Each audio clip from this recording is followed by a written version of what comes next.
Hi, I'm Laiba, and today we're going to have a little look at some American politics, and we're going to start with the United States Constitution.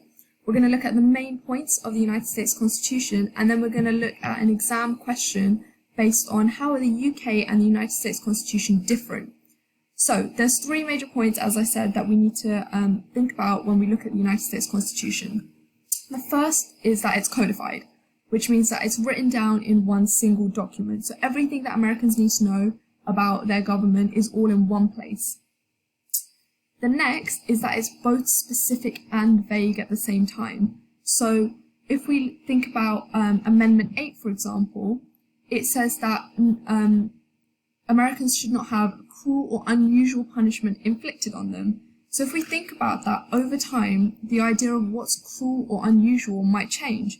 If we remember that the Constitution is written 250 years ago, what might have seemed cruel or unusual then to the Founding Fathers might not seem so cruel or unusual now. And we can see this, for example, in the death penalty. So the electric chair is no longer used because it's seen as maybe a cruel punishment. And this changes over time as different people look over the Constitution and interpret it for themselves. We've also got some very, very specific parts of the Constitution. So, for example, we might look at reserved powers, and this is certain parts of the Constitution that go, here are powers that only the states have. So the federal government passes these powers over to the state, and those are state powers that are specifically written down in the Constitution. So it's got a lot of depth, the Constitution, so it can be both specific and vague at the same time. Okay, the last point we're going to make about the Constitution is that it's entrenched. So it's got a lot of legal safeguards, which means that it's very difficult to change the Constitution. If we think about that, over 250 years, there's been 27 amendments to the Constitution, and 10 of those were done in the first few years. That were just small things that needed to be changed, which isn't a lot at all if we think about it in the time period that is. So if we think about it, that the US Constitution is a really, really strong basis because it's all written down and everything can be drawn on from that. But at the same time, because of how vague it is, a lot of the time it's open to interpretation. As interpretations change, it's dependent on people. So it's not, which might mean that it's dependent on which political leaning you might have. So if you're a Republican or a Democrat, you might interpret things in different ways. Okay, so those are the three major points when we think about the United States Constitution. Let's have a little look at remembering some stuff about the UK Constitution. So do we have a codified constitution? Not at all. We have lots of different sources that we're drawing on. So we're drawing on common law, as we said earlier, precedents set by the judiciary and judicial courts. So we're not looking at one single place where we can draw all of our knowledge from. Is our constitution specific and vague?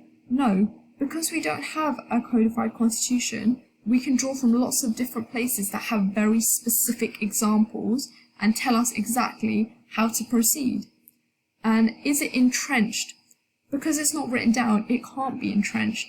Our government and our way of parliamentary system is able to continuously change and evolve because there's nothing saying that it can't.